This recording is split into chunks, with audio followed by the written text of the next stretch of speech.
Ya, seperti yang dijelaskan tadi kami sudah dapat undangan ya, klarifikasi. Tadi kita sudah menjawab kurang lebih 22 pertanyaan, kurang lebih selama hampir 3 jam ya. Yang tentunya tadi kami sudah memberikan bukti-bukti, baik untuk mematahkan apa yang didalilkan oleh terlapor yang diduga mencemarkan nama baik klien kami, Henry Kurniadi, seperti itu. Tadi kita diperiksa ya, kita pasal yang kita sangkakan adalah pasal 27 ayat 3 Undang-Undang ITE, Undang-Undang 19 tahun 2016, perubahan atas Undang-Undang 11 tahun 2008. Seperti itu. Bukti apa kan yang diapakan tadi? Tadi kita memberikan ya screen recorder juga mengenai apa yang dia posting, mengenai tentang mobil. Ada 4 mobil yang katanya cuman STN atas namanya cuman 1.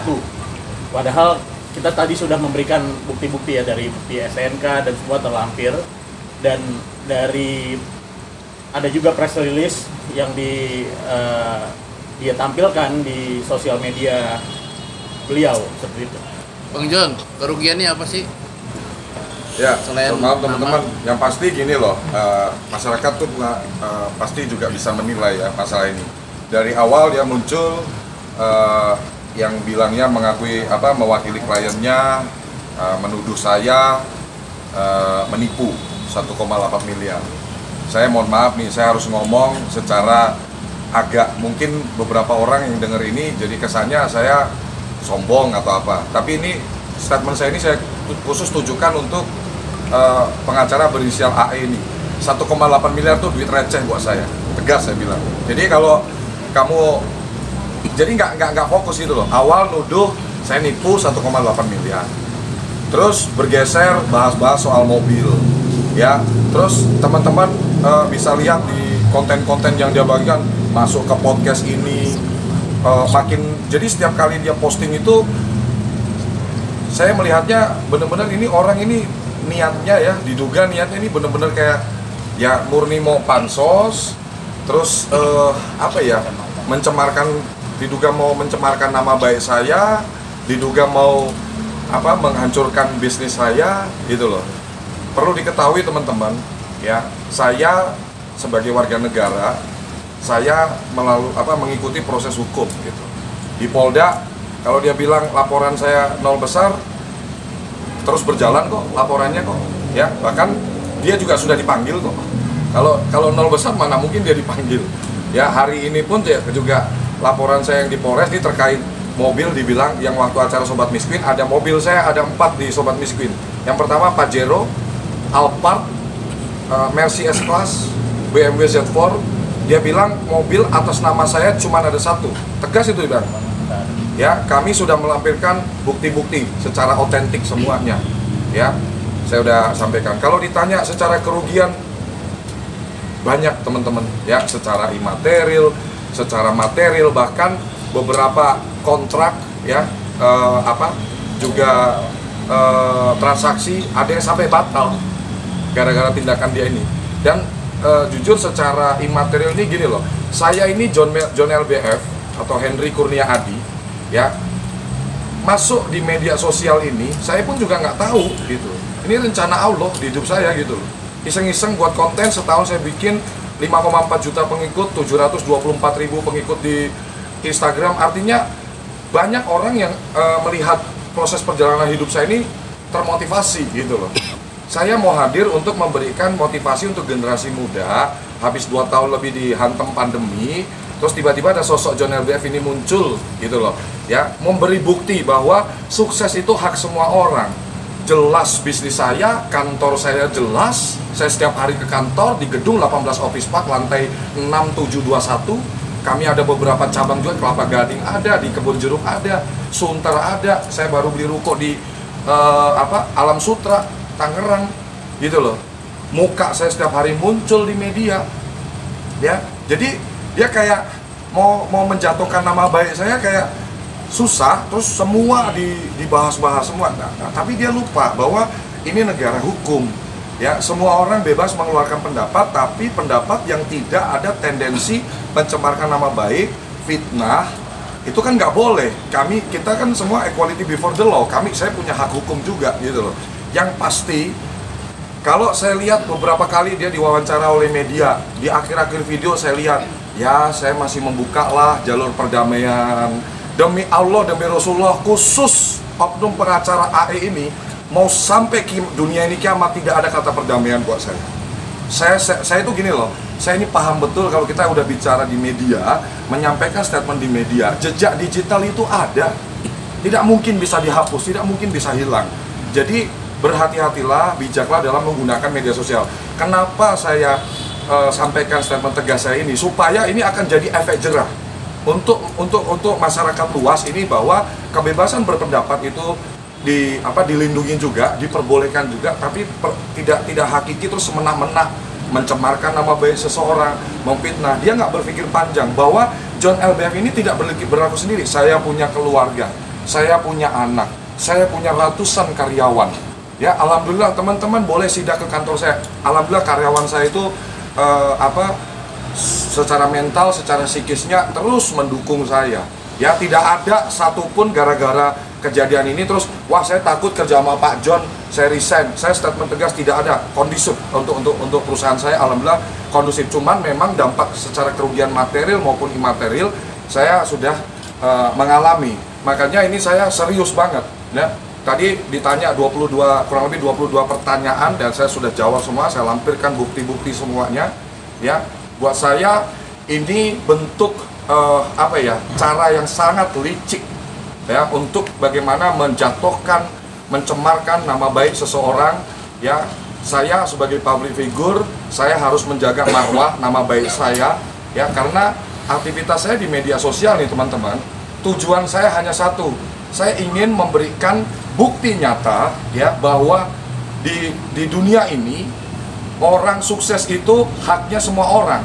Mau kamu, mohon maaf, dari keluarga sederhana, mau kamu tidak berpendidikan tinggi, yang penting sungguh-sungguh, konsisten, kerja keras, bisa. 7 perusahaan saya hanya bergerak di 7 perusahaan ini. Ya, semuanya tidak ada bisnis money game, tidak ada bisnis investasi, tidak ada bisnis trading. Malah saya ditawarin bisnis trading, selalu saya tolak, saya reject, saya blokir, nggak mau saya. Ya, jadi semua bisnis saya bisnis real. Dan saya boleh pertegas teman-teman bahwa Henry Kurnia Adi sudah beberapa kali, bahkan di live, bahkan di media saya sampaikan, saya sukses hasil kerja keras, bukan dari hasil money laundry. 1 rupiah pun, ya, tidak ada saya pakai jalur-jalur percepatan untuk money laundry. Ya, perusahaan saya pun tidak punya hutang 1 rupiah pun untuk modal usaha, boleh dicek, gitu loh. Jadi kurang clear apa saya menyampaikan ke media. Jadi masyarakat Indonesia juga harusnya bisa menilai ini sebagai tujuan penggiringan opini, dugaan pencemaran nama baik yang kalau saya telaah arahnya ke mau menghancurkan usaha saya, iri, dengki gitu loh. Dan saya sangat sesalkan satu, ya, ini lagi bulan puasa, bulan suci Ramadan, tidak menghentikan loh aktivitas dia, gibahin saya, zolimin saya. Ya, buat teman-teman, saya mohon maaf untuk masyarakat Indonesia, saya pun juga muslim, saya mualaf.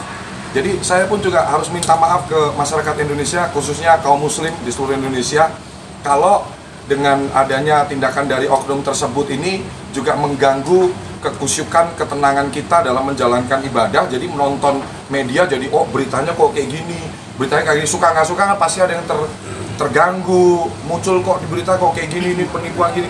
Ini lagi bulan suci Ramadan, hormatilah gitu loh. Saudara-saudara kita yang lagi menjalankan ibadah puasa butuh ketenangan, kekusyukan. Jangan main bikin-bikin berita-berita, terus bagiin konten-konten yang saya kira tidak bisa dipertanggungjawabkan secara bukti. Kan jelas di negara kita ini, siapa yang mendalilkan dia yang membuktikan. Buktikan saja, apakah betul John LBF menipu. Buktikan saja apakah betul mobilnya John LBF cuma 1. Sudah saya bantah semua, dokumennya semua. Bahkan mungkin teman-teman bisa lihat, dia selalu terus menggiring opini seolah-olah saya ini manusia paling hina, manusia paling nggak bener di dunia ini gitu loh teman-teman ya. Sangat melukai hati saya, keluarga saya ya. Jadi tegas saya sampaikan, ini statement saya yang kesekian kali Pak Maci, tidak akan pernah Henry Kurnia Adi atau John LBF mau berdamai atau mencabut laporan untuk kasus yang sudah saya laporkan atas pengacara berinisial AE. Itu statement tegas saya. Bang, ada tuntut Secara hukum laporan kita secara pidana ya nanti dari pihak kepolisian yang akan memproses lebih lanjut secara ini. Nah, kalau untuk masalah keperdataan saya nanti akan pastinya ada arah ke sana. Tapi untuk lebih detailnya saya masih harus berdiskusi lebih dalam lagi dengan kuasa hukum perusahaan kami, itu Pak Maji. Sedikit menambahkan di sini bahwa dari laporan baik di Polda, di Polres Jakarta Utara, baik di Polres Jakarta Selatan, semuanya sudah berjalan dan sesuai rule ya.